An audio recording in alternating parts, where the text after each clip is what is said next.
Hello दोस्तों, आप सभी का हमारे यूट्यूब चैनल डीके पाठशाला में स्वागत है।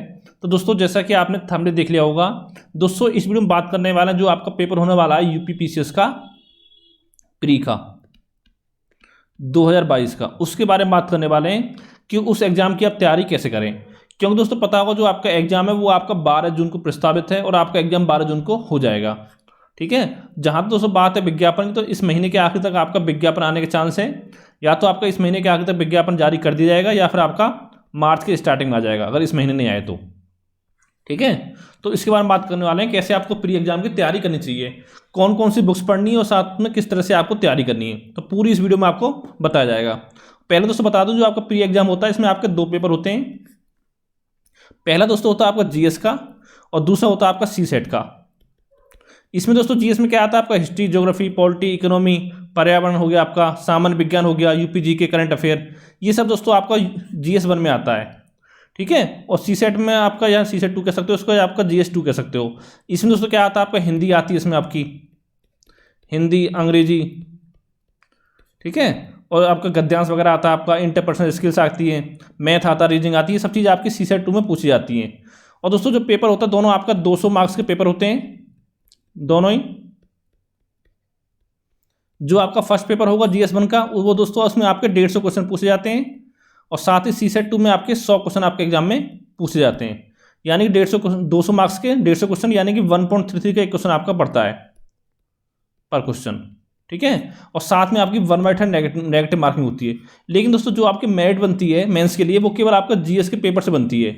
जो आपका सीसेट का पेपर होता है ये दोस्तों केवल आपका क्वालिफाइंग होता है। इसमें आपको 33% नंबर लाने होते हैं, यानी कि 200 में से आपको 67 मार्क्स आपको लाने होंगे। ठीक है, केवल क्वालिफाई करना है आपको सीसेट सेकंड पेपर जो उसका। ठीक है, जीएस में आपकी मेरिट बनती है। तो चलिए दोस्तों शुरू करते हैं, बात करते हैं कौन सी सब्जेक्ट के लिए आपको कौन सी बुक पढ़नी है। पहले दोस्तों बात करते हैं भारतीय इतिहास के लिए। तो दोस्तों बात करें प्राचीन भारत की, तो यहाँ पर दोस्तों बुक पढ़नी है आपको आर.एस. शर्मा। मध्यकालीन भारत पढ़नी सतीश चंद्रा। और अगर दोस्तों ये बुक नहीं पढ़ना चाहते दोनों आप, तो इसके लिए आप एनसीईआरटी पढ़ सकते हो, ओल्ड एनसीईआरटी। ठीक है, पहले दोस्तों क्या होता था, ये आपकी बुक नहीं आती थी, पहले आपकी एनसीईआरटी ही आती थी। लेकिन अब आपकी बुक आने लगी है, तो इस बुक को आप पढ़ सकते हो, वो एनसीईआरटी का ही सार है आपकी बुक दो हैं। ठीक है, आर.एस. शर्मा भी और साथ में आपका सतीश चंद्रा भी। तो दोस्तों 2 ही आपकी हो गई। फिर दोस्तों बात करते हैं आधुनिक भारत की। तो इसके लिए दोस्तों बुक पढ़नी है आपको राजीव बहिर की बुक आती है, स्पेक्ट्रम पब्लिकेशन की। इस बुक को आपको पढ़ना है। ठीक है, फिर दोस्तों पढ़ना है कला एवं संस्कृति, पढ़ना है आपको नितिन सिंघानिया। और इसमें दोस्तों सारे चैप्टर नहीं पढ़ने, कुछ सेलेक्टेड चैप्टर आपको इसमें पढ़ने हैं।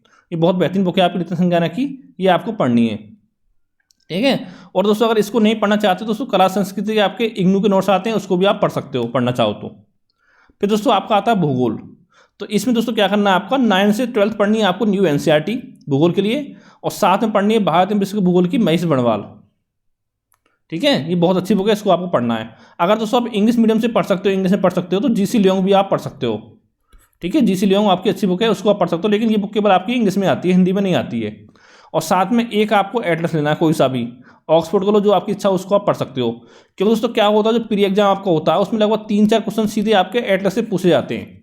ठीक है, तो अगर दोस्तों वैसे याद करोगे तो वैसे आपको याद नहीं होगा, वो एटलस से अच्छे से याद आपको आसानी से हो जाएगा। तो ये पढ़ना आपको, इतना आपको हो गया।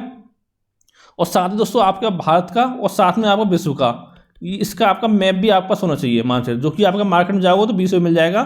जहाँ पर आप पढ़ाई करते हो वहाँ पर आप इसको लगा सकते हो। ठीक है, दीवार पर। आगे चलते हैं, अगला दोस्तों आपका पर्यावरण है। तो यहाँ पर दोस्तों आपको या तो परीक्षा माणी की बुक पढ़ सकते हो आप, या पढ़ सकते हो दृष्टि पब्लिकेशन की जो बुक आती है। ठीक है, दृष्टि जो कोचिंग है आपकी, उसकी बुक आती है, उसको पढ़ सकते हो। और साथ में दोस्तों पर्यावरण के लिए आपको करंट अफेयर जरूर पढ़ना है। इसमें दोस्तों जैसे कि आपका हाल ही में आपका 49वां रामसर स्थल शामिल किया गया है। ठीक है, तो वो कौन सा स्थान है आपका, और खासकर दोस्तों ये यूपी का स्थान शामिल किया, इसलिए आपको इंपॉर्टेंट है। तो इसमें जो भी शामिल किए गए हैं आपके 2022 में या 2021 में, वो आपको सारे याद रखने हैं। ठीक है, कोई नया आपका टाइगर जब बना हो वो आपको याद रखना है। और साथ में जितने भी दोस्तों कोई आपका सम्मेलन हुआ हो, ठीक है, पर्यावरण संबंधित, या कोई दिवस बनाया गया हो, तो दोस्तों ये सब चीज़ आपको ध्यान रखनी है। और करंट पढ़ोगे तो करंट में आपका सारा कुछ इसमें आपका कवर हो जाएगा। ठीक है, इतना काम करना है आपको पर्यावरण के लिए। फिर दोस्तों आपका आता है भारतीय राज्य व्यवस्था। तो दोस्तों इसके लिए आपको एक बुक पढ़नी है, वो है एम लक्ष्मीकांत। ठीक है, इस बुक को पढ़ लो, इसके अलावा कोई बुक आपको पढ़ने की जरूरत नहीं पड़ेगी। ठीक है, जो इसका लेटर एडिशन हो मार्केट में 6th है शायद, वो आपको पढ़ना है। आगे देखते हैं, अगला दोस्तों आपका भारतीय अर्थव्यवस्था। तो दोस्तों अगर आपको अपने बेसिक क्लियर करने हैं, वैसे कॉन्सेप्ट क्लियर करने तो उसके लिए पढ़ना है आपको रमेश सिंह, ठीक है। और फिर उसका दोस्तों पढ़ना है आपको पीडी का एक बुक आती है, हर साल आती है, अर्थव्यवस्था अतिरिक्त अंक, ठीक है, ये बुक आपको पढ़नी है। और साथ में दोस्तों जो भी हाल ही में आपका बजट आया है वो आपको पढ़ना है 2022-23 का। और साथ में दोस्तों जैसे ही आपका चुनाव खत्म हो जाएगा तो यूपी गवर्नमेंट का भी आपका बजट आएगा, ठीक है, वो भी आपको पढ़ना है अच्छे से, ठीक है, वहाँ से क्वेश्चन आपके एग्जाम में बनते हैं। और साथ में आर्थिक समीक्षा 2021-22 ये भी आपको पढ़नी है अच्छे से, ठीक है। ये दोस्तों लगभग 400 पेज के आसपास की है। इसके लिए दोस्तों एक वीडियो बनाता हूँ अलग से, जिसमें जो जितने भी आपके इंपॉर्टेंट फैक्ट होंगे पीडी के लिए वो सारे उसमें आपको कवर करा दिए जाएंगे, ठीक है। और साथ ही दोस्तों एक बुक पढ़नी है आपको आर्थिक की आती है घटना चक्र की, ये दोस्तों हर साल आती है आपकी, जो 2022 में आएगी वो दोस्तों आपको पढ़नी है। इसमें दोस्तों क्या होता है, पूरा आपका डाटा होता है इसमें अर्थव्यवस्था संबंधित, ठीक है। और जैसे आपकी वन रिपोर्ट आई थी 2021 वाली, वो भी आपकी इसमें होगी, ठीक है, आर्थिकी में। और साथ में जैसे मतलब फसल के उत्पादन में कौन सा राज्य पहले स्थान पर है, कौन सा देश पहले पर है, फसल में हो गया आपका, ठीक है, खनिज में हो गया, ये सब चीज़ें आपको इसमें मिल जाती हैं। और जो भी आपकी योजना होती हैं भारत सरकार की पिछले 5-6 महीनों की, वो सारी आपको इसमें मिल जाती हैं आर्थिकी में। तो इतना काम करना है आपको भारतीय अर्थव्यवस्था के लिए। फिर दोस्तों आगे देखते हैं, आगे दोस्तों आपका है सामान्य विज्ञान। तो इसमें दोस्तों एक तो पढ़नी है आपको 9th और 10th की एनसीईआरटी, और एक पढ़नी है आपको लूसेंट सामान्य विज्ञान, ठीक है, ये दोनों बुक आपको पढ़नी है। फिर दोस्तों आपका आता है, और साथ में दोस्तों एक इसमें आपका साइंस और टेक से क्वेश्चन आते हैं, जैसे इसरो के आगामी मिशन कौन कौन से हैं आपके, ये हो गया, ठीक है, कौन सी मिसाइल आपकी हाल ही में लॉन्च की गई, उसकी मारक क्षमता कितनी है, ठीक है, ये सब आपको पढ़ना है। ये दोस्तों करंट अफेयर पढ़ोगे आप अच्छे से तो उसमें सारा कुछ आपका इसमें कवर हो जाएगा। उसके अलावा कोई बुक पढ़ने की जरूरत नहीं है आपको इसके अलग से। अगला दोस्तों आपको यूपीजी के, तो दोस्तों इसके लिए 2 बुक पढ़नी है आपको, एक तो पढ़नी है परीक्षा वाणी, ठीक है, और साथ में एक पढ़नी है घटना चक्र की बुक आती है आपकी यूपी स्पेशल, वो भी आपको पढ़नी है यूपी स्पेशल, ये भी आपकी हर साल आती है। लास्ट ईयर दोस्तों आपकी जून के महीने में आई थी, अब पता नहीं कब आएगी, तो अगर इस साल की नहीं आई अभी तो आप पिछले साल की ले सकते हो उसमें, ठीक है। और साथ में आपको यूपी करंट अफेयर भी अपना तैयार करना है, क्योंकि यहाँ से भी क्वेश्चन पूछे जाते हैं। अब दोस्तों 2021 से जो प्री हुआ था आपका यूपी का, उसमें लगभग 7-8 क्वेश्चन तो सीधे सीधे आपके यूपी करंट अफेयर से पूछे गए थे, ठीक है, ये आपको अच्छे से तैयार करना है। आगे चलते हैं, अगला दोस्तों बात करते हैं करंट अफेयर की। अब दोस्तों पहले सवाल ये उठता है करंट अफेयर आपको कब से कब तक का तैयार करना है। तो देखिए दोस्तों आपको जो एग्जाम है वो आपका 12 जून को होने वाला है, ठीक है, 2022 को। तो दोस्तों जो करंट अफेयर आपको है ये 1 जुलाई 2021 से लेके आपको ये मांग चलिए 25 मई तक 2022 तक, इतना आपको करंट अफेयर अच्छे से तैयार करना है, ठीक है। इसलिए क्या करना है, देखिए एक दोस्तों आप 2 अखबार पढ़ सकते हो, जनसत्ता और साथ में दैनिक जागरण, राष्ट्रीय संस्करण, जो कि चीज़ें आपकी काम की केवल वो आपको पढ़ना है, ठीक है। और जो इसमें आपका एडिटोरियल आता है वो आपको काम आएगा मेंस में, जब आप ऐसे लिखोगे तो, ठीक है, वो भी आपको पढ़ना है एडिटोरियल पर जो आते हैं इसमें, ठीक है। और फिर दोस्तों पढ़ना है आपको घटनासार, ये मंथली आपकी मैगजीन आती है, आपको पढ़नी है। और साथ में दोस्तों इसमें आपको यूपी स्पेशल भी, यूपी करंट भी आपको मिल जाता है इस मैगजीन में, ये पढ़नी है। और साथ में देखिए परीक्षा मंत्र 3 महीने में एक बार आती है लगभग, ठीक है, ये पढ़नी है आपको। और या इसको नहीं पढ़ना चाहते तो मंथली आपकी आती है दृष्टि कोचिंग की, ठीक है, उसको आप पढ़ सकते हो, ठीक है, इतना आपका हो गया। इसके अलावा दोस्तों क्या काम करना है आपको, जो सरकारी वेबसाइट जैसे PIB हो गई, एयर इंडिया हो गई, AIR न्यूज़ हो गई, ठीक है, और यूपी गवर्नमेंट की जो वेबसाइट हो गई, और साथ में दोस्तों एक वेबसाइट है आपकी आयुष बाबा की। इसमें दोस्तों क्या होता है, डेली आपको क्यूज मिलते हैं करंट अफेयर की, तो इसको आप देखते रहना, ठीक है। इसमें आपको सारा, इसमें बहुत कुछ चीज़ आपकी कवर हो जाएंगी इससे भी, तो इसमें इसको भी आप पढ़ सकते हो। तो इतना काम करना दोस्तों आपको करंट अफेयर के लिए।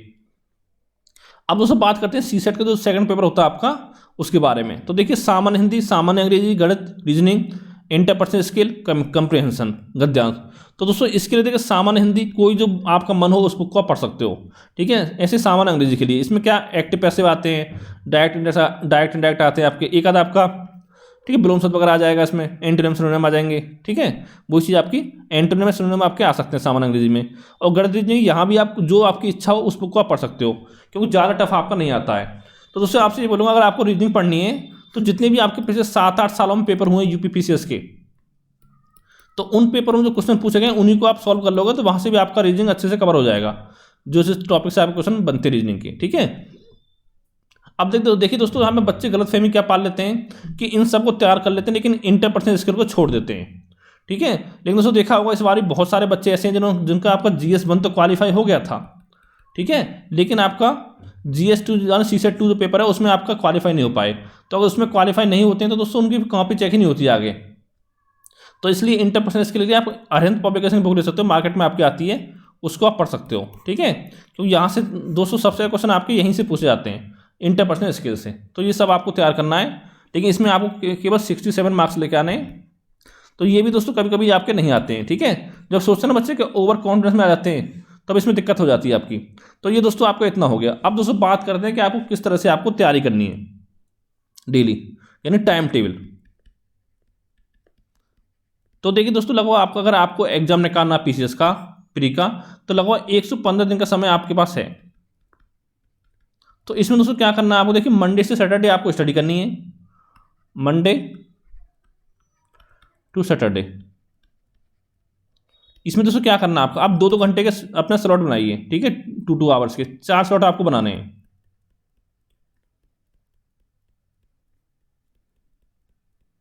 पहले स्लॉट में क्या करना है दोस्तों, इसमें आपको न्यूज़पेपर हो गया, करंट अफेयर हो गया, ये आपको तैयार करना है। क्योंकि दोस्तों सबसे ज़्यादा क्वेश्चन जो आपके आएंगे, ये मतलब अगर आपको 150 क्वेश्चन एग्जाम में पूछे जाएंगे सी सेट 1 में यानी जीएस 1 में, तो उसमें से 35-40 क्वेश्चन कम से कम आपको डायरेक्ट इनडायरेक्टली करंट अफेयर से मिल जाएंगे, ठीक है। ये दोस्तों करंट अफेयर आपको डेली पढ़ना है 2 घंटे के आसपास, और इसी में आपका न्यूज़पेपर हो गया और सब चीज़ें होगी आपकी, ठीक है। फिर दोस्तों 2 घंटे का स्लॉट है, इसमें आपको पढ़ना है पर्यावरण, या आप पढ़ सकते हो सामान्य विज्ञान, और यह आपका यूपीजी के। इसमें दोस्तों आप बांट सकते हो कैसे, जैसे 3 दिन मान लो आप सामान्य विज्ञान पढ़ लो, ठीक है, 1 दिन पर्यावरण पढ़ लो और 2 दिन यूपीजी के पढ़ लो, किसी दिन आपका 2 दिन पर्यावरण पढ़ लो, 1 दिन यूपीजी के पढ़ लो, इस तरह से आपको पढ़ना है। फिर दोस्तों बचते हैं आपको 2 घंटे, इसमें क्या पढ़ना है आपको, भूगोल पढ़ना है और साथ में पढ़ना है आपको अर्थव्यवस्था। या तो ऐसे कर सकते हो कि 1 घंटा भूगोल, 1 घंटा आपका अर्थव्यवस्था, या आप 3-3 दिन पढ़ सकते हो, 3 दिन आपका भूगोल, 3 दिन आपका अर्थव्यवस्था, ठीक है। फिर 2 घंटे बचे, इसमें आपको इतिहास पढ़ना है और साथ में पढ़ना है आपको राजव्यवस्था। यहाँ पर देखिए दोस्तों, राजव्यवस्था आप 2 घंटे मतलब 2 दिन पढ़ सकते हो हफ्ते में, और इतिहास आप 4 दिन पढ़ सकते हो। तो यानी दोस्तों ये आपका 6 दिन का टाइम टेबल हो गया पूरा, ठीक है। कम से कम इतना तो आपको पढ़ाई करनी है अच्छे से बुक्स से, ठीक है। और इसका दोस्तों बचता है आपका संडे। तो दोस्तों संडे में आपको क्या काम करना है, सबसे पहला काम करना है आपको, जो भी आपने यानी 6 दिन में पढ़ा है उसका आपको करना है रिविजन, ठीक है। और प्लस में दोस्तों क्या करना है आपको, जो आपका सी सेट का सेकंड पेपर था उसका आपको प्रैक्टिस करनी है, ठीक है। मैथ के क्वेश्चन पढ़ सकते हो, इंटरपर्सनल स्किल पढ़ सकते हो, यानी 2-3 घंटे आप पढ़ सकते हो सी सेट के लिए, ठीक है। अगर 2-2 घंटे पढ़ लोगे आप पूरे 2-3 घंटे, तो आपका काम हो जाएगा इसमें, ठीक है। ज़्यादा कुछ नहीं, मैथ देखो अगर आप पहले से तैयारी करो तो मैथ, रीजनिंग, हिंदी, जीएस तो आपको हिंदी वगैरह तो आपको आते होंगे, बस तो थोड़ा पढ़ना पड़ेगा आपको इंटरपर्सनल स्किल्स पढ़ना पड़ेगा। अगर दोस्तों इसको आप इंटरपर्सनल स्किल्स को पढ़ लेते हो, मान लो 1-1 घंटे पढ़ लेते हो, यानी एक हफ्ते में आपको 4 संडे होते हैं, ठीक है, यानी टोटल 14-15 संडे आपको मिल जाएंगे। तो अगर 14-15 घंटे पढ़ लोगे तो इसमें आपको काम हो जाएगा, मतलब पास होने लगा पढ़ लोगे इतना, ठीक है। इतना काम आपको करना है। और दोस्तों साथ ही बता दूं, पहले दोस्तों आपको क्या होता था कि पहले जो याद हो, जो आपको घटनाचक्र पूर्वावलोकन आती है उसको बच्चे पढ़ के चले जाते थे और साथ में पढ़ लेते थे लूसेंट जीके, तो उससे उनका प्री जो एग्जाम था वो क्लियर हो जाता था। लेकिन दोस्तों अब आपका ऐसा नहीं रहा, आपने पिछले 2-3 साल का पेपर देखा होगा, अब पूरा पैटर्न आपका चेंज हो चुका है, और जो क्वेश्चन आपके रिपीट होते हैं वो भी आपके बहुत ही कम क्वेश्चन रिपीट होते हैं। मान ले चलो आपको 10 से 15% क्वेश्चन आपके ऐसे हैं जो रिपीट आपके होते हैं, ठीक है। तो दोस्तों अगर जिस तरह से मैंने आपको बताया, अगर आपने इस तरह से तैयारी कर ली तो आपका पूरा उम्मीद है कि आपका प्री जो एग्जाम है क्लियर हो जाएगा, अगर आपने अच्छे से मेहनत कर ली लगभग 4 महीने तो, ठीक है। तो ये दोस्तों आपको बताना था। अगर दोस्तों वीडियो आपको अच्छा लगा हो तो वीडियो को लाइक करें, साथ ही पहली बार हमारी वीडियो देख रहे हो तो हमारे चैनल को सब्सक्राइब करना ना भूलें। और अगर दोस्तों कोई आपका सवाल हो तो नीचे कमेंट करके आप पूछ सकते हो। तो थैंक यू फॉर वॉचिंग।